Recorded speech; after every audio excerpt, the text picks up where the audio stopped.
మాటలు కూడా వస్తున్నాయి. దానివల్ల ఇబ్బంది పడే అవకాశం ఉంటది కదా కూటమి. ఎవరు తట్టుకోలేరు. ఇప్పుడు పవన్ కళ్యాణ్ గారు రోడ్డు మీదకి వస్తే తెలుగుదేశం తట్టుకోలేదు. అధికారులు ఏమవుతుంది? ఉమ్, అధికారులకి ఏం పని? ఇప్పుడు ఈఓ గారు తప్పు చేశారు అనుకున్నాను. తప్పు స్వభావాన్ని బట్టి ఆయన ఉమ్, తప్పు చేశారనుకోండి, ఆయన తప్పు పారమితకం అయిందంటే బదిలీ చేయొచ్చు. అబ్నార్మల్ తప్పు అయితే సస్పెండ్ కూడా చేస్తారు. ఓకే.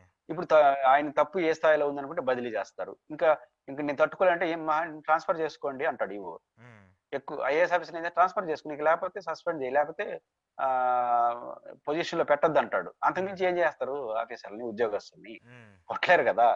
పాయింట్ అది కాదు కదా. తట్టుకోలేరంటే ఏం చేస్తారు అధికారులు అంటున్నా. మా అంటే బదిలీ చేస్తారు, ఇంకోపోతే యాక్షన్ లోకి వెళ్తారు. తప్పు చేసి టెక్నికల్ గా తప్పు చేస్తుంటే యాక్షన్, ఉమ్, లేకపోతే బదిలీ చేస్తారు. ఇప్పుడు పవన్ కళ్యాణ్ గారు ఈదుల్లోకి వచ్చి ఇవన్నీ మాట్లాడితే తట్టుకోలేకుండా పోయినది అధికార పార్టీ. ఉమ్, మీరు కలిసి ఉండలేరు, లేకపోతే సందర్భం తెలుగుదేశానికి తట్టుకోలేదేమో. ఉమ్, ఇవాళదేం పోయింది? ఇప్పుడు పవన్ కళ్యాణ్ గారు వచ్చి ఈవో గారిని బదిలీ చేయమని చెప్పాలి, సారీ చెప్పమని అన్నాడు. ఉమ్, ఇంకా ఈవో గారిని తట్టుకోలేరంటే బదిలీ చేసుకోండి, మీకు అధికారం ఉంది అంటాడు ఈవో ఎక్కువ మాట్లాడితే. ఉమ్, అంతే ఆపేస్తారు. అవును. కానీ ఎవరు నష్టపోయేది? ఇప్పుడు చంద్రబాబు గారు అంత రివ్యూ చేసి చెప్పిన తర్వాత ఆయనకు భిన్నమైన వైఖరి కాకపోయినా ఇంకొంచెం అబ్నార్మల్ గా ఈవో పైన యాక్ట్ చేసిన తర్వాత ఎవరికి డిస్టర్బెన్స్? ఇప్పుడు ఉమ్, అధికారంలో ఉన్న తెలుగుదేశానికే కదా. ఆఫీసర్లకి ఏమైంది? ఉమ్, ట్రాన్స్ఫర్ చేసుకోండి అంటారు. ఉమ్, కాబట్టి పవన్ కళ్యాణ్ గారు ఈదుల్లోకి వచ్చి మాట్లాడిస్తే తట్టుకోలేకపోయే పరిస్థితి తెలుగుదేశానికి వస్తుంది. ఉమ్, కలిసి ఉండలేని పరిస్థితి మీ కూటమికి వస్తుంది. అధికారులకి ఏం కాదు. అధికారులు అనేది మిమ్మల్ని కలిపి ఉంచలేరు, విడదీయలేరు. ఉమ్, మిమ్మల్ని కలిసి ఉండాలన్నా విడదీయాలన్నా మీరు చూసుకోవాల్సిన సబ్జెక్ట్ తప్ప, ఒకవేళ ఏ అధికారైనా మీ మాట వినకపోతే గో టు చీఫ్ మినిస్టర్, ఆయన బదిలీ చేయమని యాక్షన్ తీసుకోమనొచ్చు. మీ మాట ముఖ్యమంత్రిని పోతే నమస్కారం పెట్టి బయట రావడం. ఈ 7 ఈ నెలలు రాజకీయాల్లో మనం అంతకుమించి ఆల్మోస్ట్ దగ్గర దగ్గర 8 నెలలు అవుతుంది సార్. 8 నెలల్లో పవన్ కళ్యాణ్ గారు రిపీటెడ్గా కూటమిని టార్గెట్ చేస్తూ, లేదంటే కూటమికి సంబంధించిన ఎమ్మెల్యేలను, మంత్రులను టార్గెట్ చేస్తూ, హోంమంత్రిని టార్గెట్ చేస్తూ ఎక్కువగా మాట్లాడుతూ వస్తున్నారు. ఏంటి ఆయన ఆయన ఇండిపెండెన్స్ని ప్రూవ్ చేసుకోవడం కోసం వీళ్ళందరినీ తప్పులుగా చూపిస్తున్నారా, లేదంటే నేను కరెక్ట్గానే ఉన్నాను కూటమిలో, సో వీళ్ళందరూ తప్పులు చేస్తున్నారు, ఒకవేళ ఇలానే తప్పులు చేస్తే నేను బయటకు వచ్చి ఇండిపెండెంట్ బాడీగా, ఇండిపెండెంట్ పార్టీగా నేను పోటీ చేస్తానన్నటువంటి ఇండికేషన్ ఏమైనా ఇస్తున్నాడా? పాయింట్ ఏంటంటే అధికారంలో ఉన్న వాళ్ళు 1, 2, 3 సందర్భాలలో వ్యాఖ్యలు చేయొచ్చు. ఉమ్, చేస్తే పవన్ కళ్యాణ్ గారు ఇండిపెండెంట్ గా ఉన్నాడు అనే మెసేజ్ వెళ్తుంది. ఉమ్, ఇప్పుడు చిన్న బిడ్డల, ఆడబిడ్డలకు సంబంధించిన అంశంలో మిస్సింగ్. హోంశాఖ పైన మాకు వ్యాఖ్యలు చేశారు. అతో ఇప్పుడు టీటీడీకి సంబంధించి వ్యాఖ్యలు చేశారు. మొదటి ఘటనలో పవన్ కళ్యాణ్ గారికి వచ్చినటువంటి ప్రజా సానుకూలత రెండో ఘటనలో రాలేదు. అప్పుడు ఆయన మనస్ఫూర్తిగా చెప్పాడు, ఇప్పుడు మనస్ఫూర్తి. ఎందుకు మొదటి ఘటనలో ఆయన చెప్పేసరికి ఎస్ పవన్ కళ్యాణ్ గారు అట్టగా చెప్పాడు కదా, పోలీస్ శాఖ బాధ్యత కదా, అందరూ సమర్థించారు. ఇప్పుడు రెండో ఘటన చేస్తే నువ్వు రోజు ప్రతిపక్ష నాయకులు మాట్లాడుకుంటూ ఇంకెందుకు అధికారంలో ఉండేది అంటారు. ఇప్పుడు ఇప్పుడు మొదటి ఘటనలో పవన్ కళ్యాణ్ కరెక్ట్ గా చెప్పారు అన్నారు. రెండో ఘటన వచ్చేసరికి చేయించు వాళ్ళతో, వాళ్ళని బదిలీ చేయించు అంటారు. మూడోసారి ఇట్లా మాట్లాడితే ఇంకెందుకు ఆడినావు అంటారు. కాబట్టి మిత్రపక్షాల మధ్య స్వతంత్రంగా ఉండడం అంటే ఇంట్లో ఉండి పరిష్కరించుకోవాలి, కుదరపోతే బయటకు వచ్చేవారు. కానీ ఎక్కువ రోజుల పాటు నా పాటికి నేను ప్రకటనలు చేసుకుంటా ఉంటారంటే ఒక దశ దాటిన తర్వాత చెడ్డ పేరు వస్తుంది.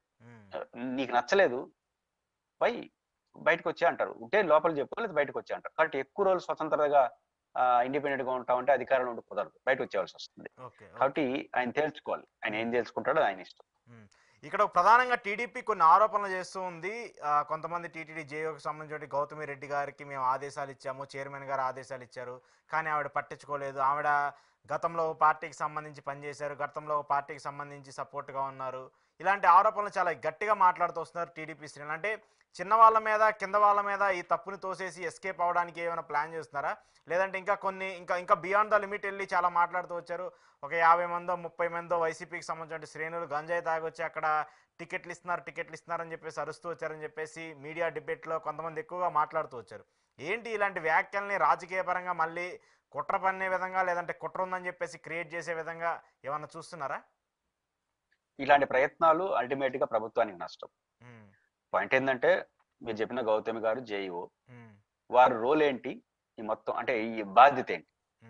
ఏఈఓ ఉంటారు, జేఈఓ ఉంటారు, డిప్టీఓ ఉంటారు, చైర్మన్ ఉంటాడు, నంబర్ ఆఫ్ ఆఫీసర్స్ ఉంటారు.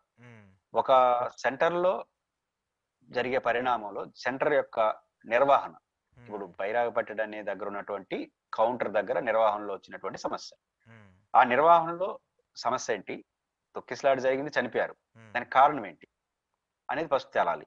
ఆ కారణం జరిగిన దానికి యాజ్ ఎ జాయింట్ ఎగ్జిక్యూటివ్స్ గా ఆమె రిలేషన్ ఏమైనా ఉందా అంటే కారణం జరగడానికి కాదు, ముందస్తు చర్యలు తీసుకోకపోవడం, వాళ్ళ రోల్ ఏంటి, ఇప్పుడు కలెక్టర్కి ఒక రోల్ ఉంటుంది, జేఏఓకి ఒక రోల్ ఉంటుంది, ఈఓ ఒక రోల్ ఉంటుంది. ఉమ్, ఈ రోల్ని ఆడ జరిగిన ఘటనలో ల్యాబ్స్కి ఏమైనా సంబంధం ఉందో చూసుకోవాలి. అది తేలకుండా ఒక ఆఫీసర్ మీద నిందలేయలేం. అయితే ఓకే. బదిలీ ఎందుకు చేశారు? వెరీ సీరియస్ అని చెప్పడం కోసమే బదిలీ చేశారు. ఉమ్, మీకు గుర్తుంటే చంద్రబాబు నాయుడు గారి మీద అలిపిరిలో బాంబ్ బ్లాస్ట్ జరిగింది. అవునవును. అప్పుడు కలెక్టర్ని సస్పెండ్ చేసేశారు. ఉమ్, చిత్తూరు జిల్లా కలెక్టర్ నరసింగరావు అప్పుడు సస్పెండ్ చేశారు. నరసింగరావు గారు మంచి ఆఫీసర్. ఉమ్, సస్పెండ్ చేసేసినాడు. ఓకే.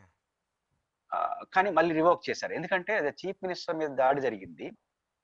హై రెస్పాన్సిబిలిటీ కాబట్టి కలెక్టర్ని సస్పెండ్ చేసేసారు. కానీ మళ్ళీ లెఫ్ట్ చేశారు. ఆయనకేం సంబంధం లేదు కదా దాడితో ఆయనకి. కానీ అవును. ఎక్కడో మిస్‌ఫైర్ జరిగిందని. కాబట్టి అట్లాంటి ఉంటాయి యాక్షన్‌లు. ఉమ్, అంటే జేఓ భార్గవ్ మన గౌతమి గారిని అక్కడ ట్రాన్స్‌ఫర్ చేశారు కాబట్టి నిందలేసేయలేం. ఏం జరిగిందో చూడాలి. ఉమ్, చూడక ముందుగానే అధికార పార్టీ వాళ్ళు మాట్లాడేస్తే నువ్వు గౌతమి రెడ్డి కాబట్టి ఆమె వైసీపీ అనేసి, లేకపోతే ఈళ్ళ చర్యలు తీసుకోలేదు కాబట్టి ఈళ్ళు పలానా కాబట్టి అనేసి ఈళ్ళు మాట్లాడితే అధికార వ్యవస్థ నిర్వీర్యం అయిపోతుంది. అది మంచిది కాదు. ఉమ్, రేపు ఆమె తప్పుందని తేల్చి తప్పు 2 రకాలు. నిర్లక్ష్యం ఉంటుంది, చేతకాంతనం ఉంటుంది, చెప్పినా కూడా దురుద్దేశం చేయకపోవటం ఉంటుంది. ఉంటది.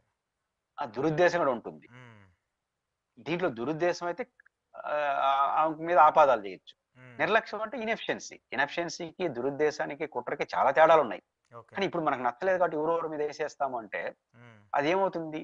కాంప్లికేటెడ్ అవుతుంది. రెండోది జేఈఓ మాత్రమే ఉంటారా టీటీడీలో? ఈఓ ఉంటాడు, అడిషనల్ ఈఓ ఉంటాడు. అవును. ఇప్పుడు ఉమ్, జేఈఓ మాట వినలేదు. ఆమెను పక్కన పెట్టేసి ఇంకోని పెట్టొచ్చు. తప్పేముంది? ఉమ్, ఇంకో ఆఫీసర్‌కి అప్పగించొచ్చు. ఉమ్, కానీ అట్టా లేదు. కాబట్టి ఇప్పుడు ఈ దశలో ఒక అధికారి పైన, ఊరి పైన ముద్రేసేసి, వాళ్ళు కాబట్టి అని తప్పించుకుందామంటే అది చివరికి మన మీదకే చుట్టుకుంటుంది. అది ఓకే. ఎవరికీ మంచిది కాదు. ఉమ్, ఉమ్, ఉమ్, కాబట్టి వెయిట్ అండ్ సీ జ్యుడిషియరీ ఎంక్వైరీలో ఏం తేలుతుందో చూద్దాం. అప్పుడు వారి పాత్రను స్వభావాన్ని బట్టి పాత్ర ఉండొచ్చు, ఉమ్, లేకపోవచ్చు. ఆ పాత్ర యొక్క స్వభావం చూడాలి. ఏం ఉమ్, స్వభావం ఉంది? నిర్లక్ష్యం ఉందా? ఎస్కేపిజం ఉందా? ఉమ్, పట్టించుకోకపోవడం ఉందా? కుట్ర ఉందా? దురుద్దేశం అన్నీ తేలనివ్వండి. ఉమ్, ఏ స్వభావాన్ని బట్టి ఆ చర్యలు ఉంటారో అప్పుడు ఆరోపణలు చేయండి. ఉమ్, ఏదన్నా సంబంధాలు ఉన్నాయని. ఇప్పుడే మనం ఆరోపణ చేస్తే అది మంచిది కాదు. ఉమ్, కాబట్టి గౌతమి గారి మీద అలాంటి ఆరోపణలు ఈ దశలో చేయడం మంచిది. మరి గౌతమి గారి మీద పుట్టనప్పుడు మిగతా ఇద్దరు ఐపీఎస్‌లని బదిలీ చేశారు. మరి వాళ్ళకి ఎవరికి ఆపాదిద్దాం? ఉమ్, ఆపాదించుకుంటూ పోదామా? వాళ్ళకి సంబంధాలని. ఉమ్. కరెక్ట్ కాదు. ఇప్పుడే నిర్ధారణకు వచ్చి అధికారంలో ఉన్నవాళ్ళు గాని, ప్రతిపక్షంలో ఉన్నవాళ్ళు ఈ విషయంలో బాధ్యతాయుతంగా ఉంటే మంచిది. ఓకే. ఈ ఇష్యూకి సంబంధించి వైసీపీ శ్రేణులు చాలా భిన్నంగా స్పందిస్తూ ఉన్నారు. వైసీపీ వాళ్ళు గతంలో ఏదైతే లడ్డూలకు సంబంధించిన వ్యవహారం ఉందో దాని మీద కూటమి సర్కార్ తప్పుడు ఆరోపణలు చేసింది కాబట్టి స్వామివారే డైరెక్ట్గా మిమ్మల్ని శిక్షించారు. జగన్మోహన్ రెడ్డి ఎక్కడి నుంచి అయితే మీరు అవమానించారో అక్కడే మీకు స్వామివారు శిక్షించారని చెప్పేసి ఇలా ఎవరికి భిన్నంగా రాజకీయ మాటల్లో మాట్లాడుకుంటూ ఉన్నారు. ఏంటి ఆ వార్తలకు సంబంధించి అంటే ఎవరికి వాళ్ళు పాజిటివ్గా తీసుకోవచ్చు కానీ ఒక నెగిటివ్ ఇంపాక్ట్ని రాజకీయ పార్టీలో ఒక పాజిటివ్గా తీసుకునేటువంటి అంశాన్ని ఎలా చూస్తారు? శ్రీవారి లడ్డూలో ఆరోపణలు చేశారు కాబట్టి దేవుడు ఆగ్రహించినాడు. ఇవన్నీ ఎమోషనల్‌గా లేకపోతే ఉమ్, కొంత ఆ రోజుకి బాగుంది వ్యాఖ్య చేయడానికనే చేసే వ్యాఖ్యలే తప్ప ఇంకోటి కాదు. ఇది కరెక్ట్ కూడా కాదు. ఉమ్, ఇప్పుడు ఎవరైనా తప్పు చేసుంటే దేవుడు తప్పు చేసినోళ్ళని శిక్షిస్తాడు గానీ అమాయక భక్తుల్ని అవును కదా. శిక్షించేస్తాడా? అవును. ఉమ్, ఉమ్, ఏం సంబంధం పాపం. ఉమ్, కాబట్టి దేవుడు శిక్షించాడు. మన వైఫల్యం వల్ల జరిగినటువంటి తొక్కిసలాటలో రాజకీయ చనిపోతే పార్టీల వల్ల ప్రజలు దేవుడికి ఏం నష్టపోయారు. సంబంధం? ఉమ్, కాబట్టి ఇది కరెక్ట్ కాదు. కాకపోతే ఉత్సాహం ఉంటుంది కదా! ఉమ్, ఏదో ఒకటి ట్రోల్ చేయడం, ఈ సోషల్ మీడియా వచ్చిన తర్వాత ఎవడు కవిత్వం వాడు రాస్తుంటాడు. ఉమ్. కొంచెం బాగుండే కవిత్వం తొందరగా పోతుంటుంది. 24 గంటలు పనిచేస్తే మళ్ళీ మామూలయిపోతుంది. దీన్ని చూడాల్సిన ఓకే. అవసరం లేదు. కానీ బాధ్యతాయుత వ్యక్తులు ఎవరు ఇట్లాంటి వాటిని ఎంకరేజ్ చేయాల్సిన అవసరం అయితే లేదు. ఇది కరెక్ట్ కాదు. అట్లాంటివి జరుగుతాయి. కాకపోతే ఘటన జరిగినప్పుడు దానికి రిధమిద్ధంగా కొన్ని జరుగుతా ఉంటాయి కదా! అవును. ఆ ఎవరికి వాళ్ళు జరిగినప్పుడు భిన్నంగా. కొద్దిగా దాన్ని ఉమ్, ట్రోల్ చేస్తుంటారు. ఉమ్. అభిమానులు, పిచ్చి అభిమానం, వీరాభిమానం, అభిమానం ఎక్కువైపోయినప్పుడు ఇవన్నీ తలస్తా ఉంటారు. అది చూసి నవ్వుకోవడం, బాధపడడం తప్ప చేయగలిగింది. ఓకే. కంక్లూడ్ చేస్తూ జగన్మోహన్ రెడ్డి గారు నిన్న తిరుపతి పర్యటన ఎంతవరకు అంటే పార్టీకి సంబంధించి ఆయన ఒక మాజీ ముఖ్యమంత్రిగా ఆయన అక్కడికి వచ్చారు. ఆయన పర్యవేక్షించారు. వాళ్ళందరికీ కూడా నేనున్నానంటూ కూడా ఒక భరోసా ఇచ్చారు. ఆ కార్యక్రమం తర్వాత వైసీపీ శ్రేణులు కూడా కొంచెం మళ్ళీ యాక్టివ్గా అవుతూ